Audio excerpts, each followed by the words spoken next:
بليت مشوان هيجا لبوتا فقرق زيدة ترياد داعشي بطايبة تجي للسورية تيديتن داعشي نيزيكي صد إيريش لهمبري هزين حكومة السورية وحروها لهمبري وان جروبين كو بشكريا رجيم السورية دكن كريا فيروشي حروها مطرسيا داعشي كل روجاباي كردستاني شي دكاره هذا أحمد علي شرو بكاري سياسي دوسلدورف في ميواني منه سلاف بوتا كي احمد كك احمد وكي كو لفو تفقرات داعش لسوريا زيدا بويا هروها لروجافاي كردستاني يعني بس روجا كده حساده ببشتوانيا هيزين هفيمانيا ناف دولتي 38 داعشي لناف حسكي قرتنا تبي تفقري دي اف زيدا بونا لفو تفقرين داعش سلاف وريز جوا تبارك بيجمانه جو داعش فكية فوضية وتبلهفيا جو أنا هي وتيبت أب روشا زحمت جو رجلات نافين تيد درباز بي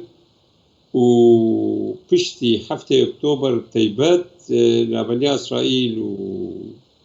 وغزة ده أو إيران وإسرائيل ده وانتزانن يكي نيسانة إسرائيل قال لك درب قوين لنونريتها حرس الثوري السوري ليخز وقتها أفوضة شيء دبي داعش دردكبه وكمكا وك بيش طافا باراني قوتي كمك دردكبه داعش بفي شكلية ليه اجبر خوفه درناكبن هيزن اقليمي ايجو مصلحة وان بداعش بهي اوجي ده هيزي سركن تركيا وايران وايرو فيديو قيامة بيشاوا يكي داعشي مكرته بيشاوا سلاح وشوشتنا برا دندري تركي داعش دكي دريا وكيل تركا دي جيش الحر ارتشا حر يا اوبوزيسيون سوري يا جو اولبدي تركيا بيجا او آلي دين وندزانن قد صلاة 2013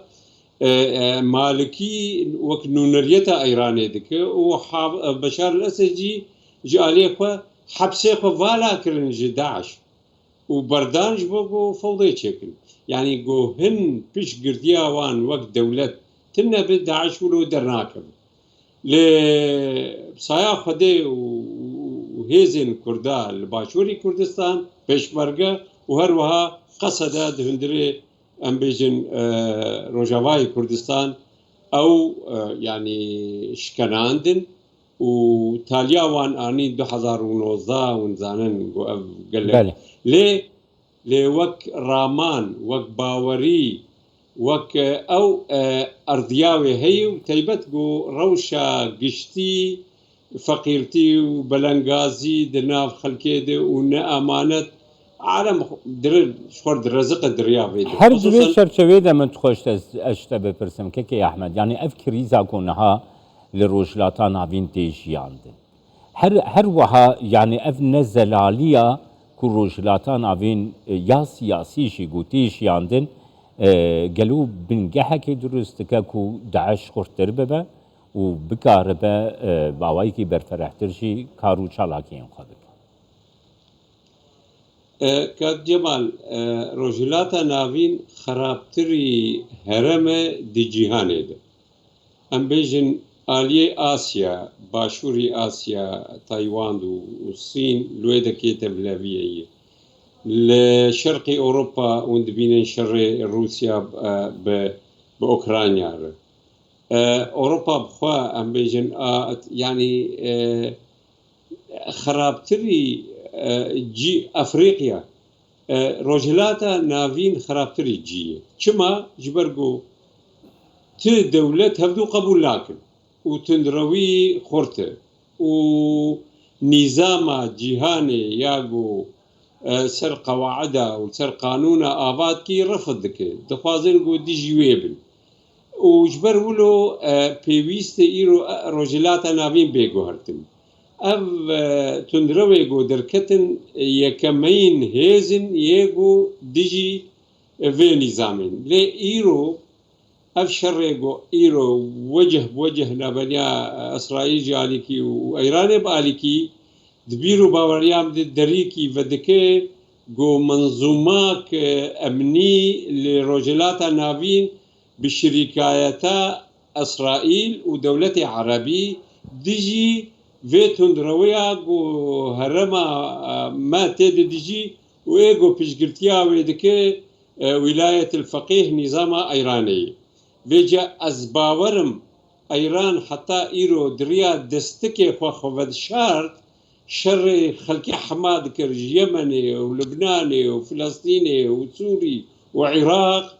دريا حج الشعبي ابو فدك ونجباء وحزب الله وبيجيو الشش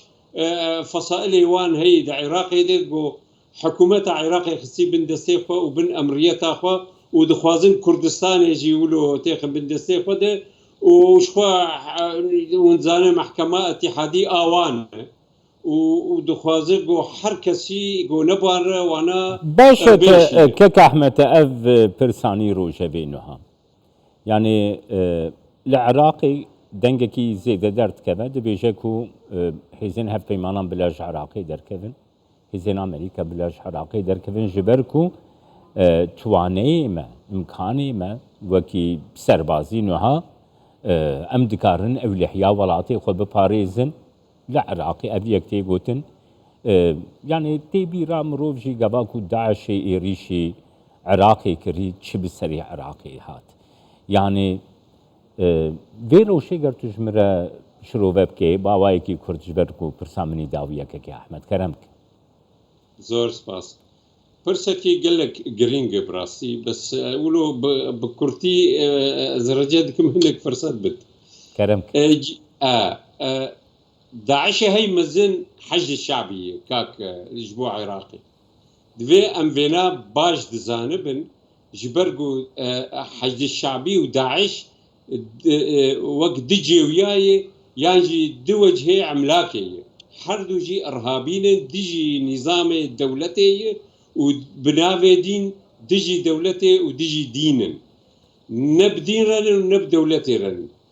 تني العراقي كردستان بدولتي ري وبنظامها دولتي ري وسركردايتها كردستان حمو تنازل كر جبوغو اف موديل بسركبه لمخابن زوراوي شو دفرد نكاربو عراقي انقاذ بك بيويست ام زانبن و هيزن نافنتوي وهف بيمانا نافنتوي هجاج هيزن خواج عراقي وسوري فكشنه للكردستان ناي فكشاندن دوبو جاميركي امريكي جي بنسلفانيا شروفاكي شروفاكري سياسي دي قناته وده دس هشكره ولوغوت جو كردستان جمره كفري سركي جوهرتنا روجلاتا نافين قشي وجي عراقي بيجا ايما ام يعني بر ام نترسن اف هيز وبمينه جبرجو بحاجتي هف باركي يعني هف بنديكي لسر عردي او هف بندي تني كردن العراقي جي وللسوري جي وديجي تندرويه وديجي فوضي بالنظام عالمي ري وهروها دامزرنا دولتي وثروريا ويري بله گلک سپاس بوده که احمد علی شروع کار سیاسی دوسلدورف آلمانیا میوانی